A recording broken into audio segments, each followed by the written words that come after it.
국회 상황이 바쁠 텐데 이렇게 또 나와주셨네요. 예.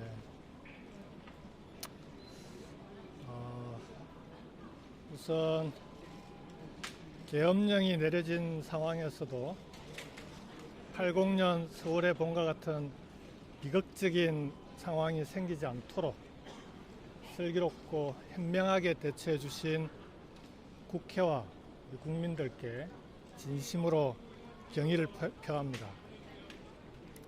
하지만 이번 계엄 사태로 대한민국의 위상은 국제사회에서 땅에 떨어졌습니다. 민심을 거스를 수 있는 권력은 없습니다.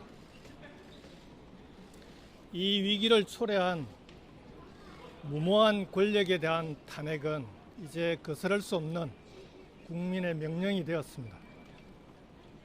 지금과 같은 상황에서도 탄핵을 반대한다면 어제의 범죄를 벌하지 않음으로써 내일의 범죄를 부추기는 참으로 어리석고 위험천만한 일이 아닐 수 없습니다. 그들이 또다시 계엄을 시도하지 않는다고 누가 보장할 수 있겠습니까? 지금은 탄핵의 시간이자 국민의 시간입니다. 윤 대통령께서 조금이라도 나라를 위하는 마음이 있다면 지금이라도 스스로 물러나시는 것이 국민들에 대한 최소한의 도리라고 생각합니다. 국민의 인내심을 더 이상 시험하지 않기를 바랍니다. 무모하기 짝이 없는 계엄 시도가 우리 경제에 미친 후폭풍은 대단히 심각합니다.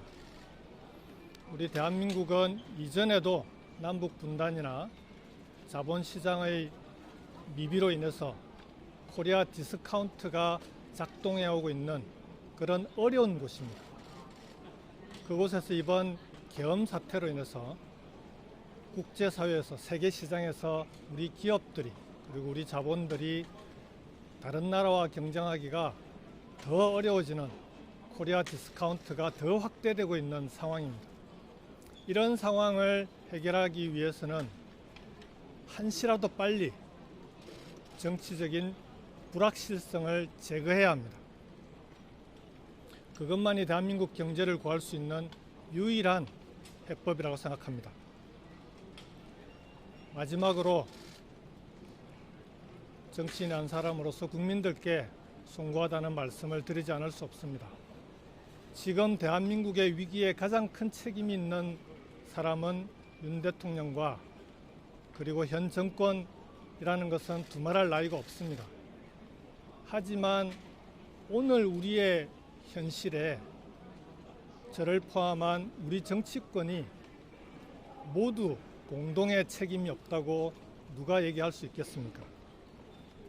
그런 점에서 국민들이 또다시 이 추운 겨울에 차가운 아스팔트 위로 나오게 만든 이 상황에 대해서 정치인의 한 사람으로서 진심으로 죄송하고 송구하다는 말씀을 드립니다. 우리가 헤쳐나가야 될 길이 쉬운 길은 아닙니다. 하지만 국민들과 함께라면 그 어떤 길도 반드시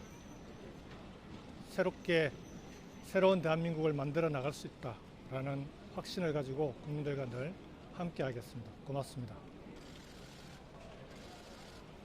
예. 질문은 5개만. 네. 구체적으로 어떤 역할을 하시는지.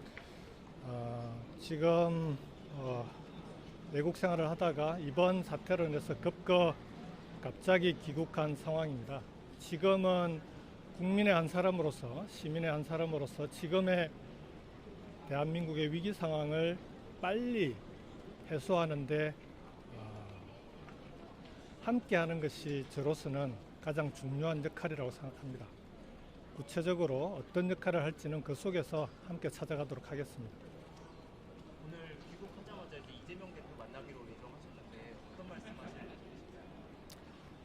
해외에 나가 있는 동안 꽤 오랫동안 이재명 대표를 뵙지는 못했습니다.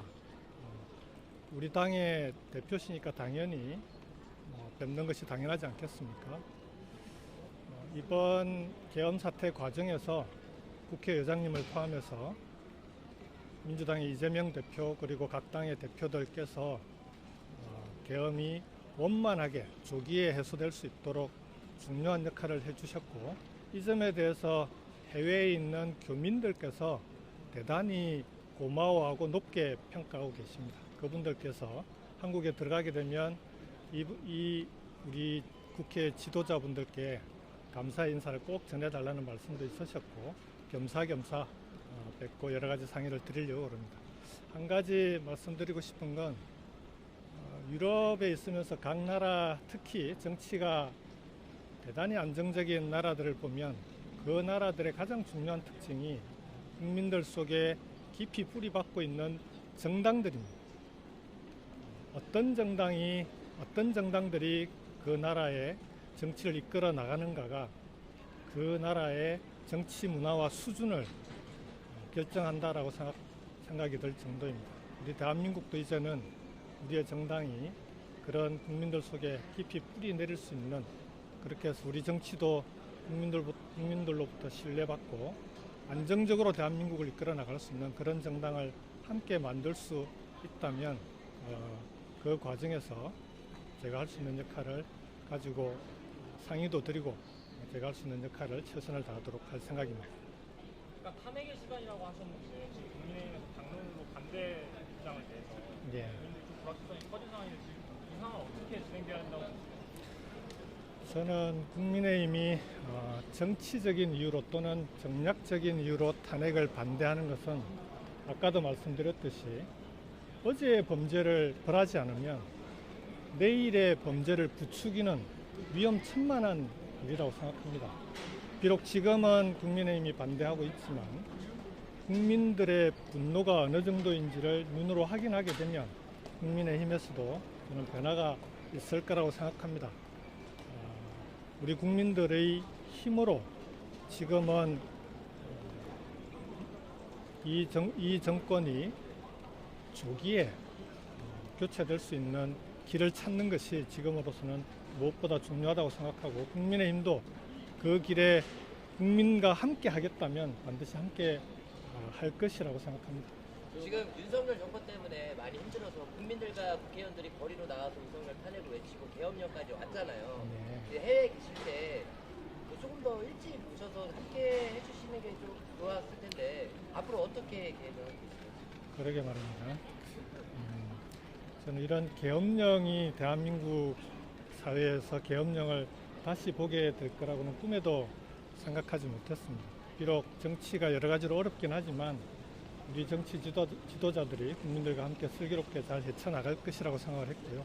저는 해외에서 제가 관심을 갖고 연구하고자 했던 걸 마무리하고 돌아와서 국민들께 봉사하는 것이 제가 해야 될 도리라고 생각을 했습니다. 하지만 이번 계엄 사태를 거치면서 지금은 단 한 사람의 힘이라도 거리에서 싸우는 국민들께 힘을 보태는 것이 국민된 도리라고 생각을 했고, 그래서 가능한 빨리 귀국하게 된 것입니다.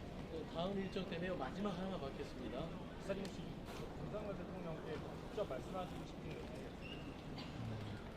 저는 지금 윤 대통령이 선택할 수 있는 가장 현명한 길은 역시 국민들의 뜻을 따르는 길이라고 생각합니다. 다만 한 가지 아쉬운 것은 이번 계엄 사태를 거치면서 대한민국의 경제가 곤두박질 치고 국민들께서 심각하게 우려하고 있음에도 불구하고 그 어느 누구 한 사람, 국민들께 사과한 사람이 없다는 건 대단히 아쉽다고 생각합니다. 저는 이제는 이 상황을 바로잡을 수 있는 유일한 힘은 국민들에게 있고, 그런 국민들의 뜻을 받드는 우리 정치의 역할이 해내야 될 과제라고 생각합니다. 이런 노력을 통해서 윤석열 대통령께서도 국민의 뜻을 확인하게 된다면 지금이라도 빠른 시일 내에 스스로 사퇴하는 것이 가장 현명한 길이 아닐까 생각합니다. 쌤, 다음 일정 때문에 의장님. 이 정도 하면 되겠습니까? 네, 고맙습니다. 고맙습니다.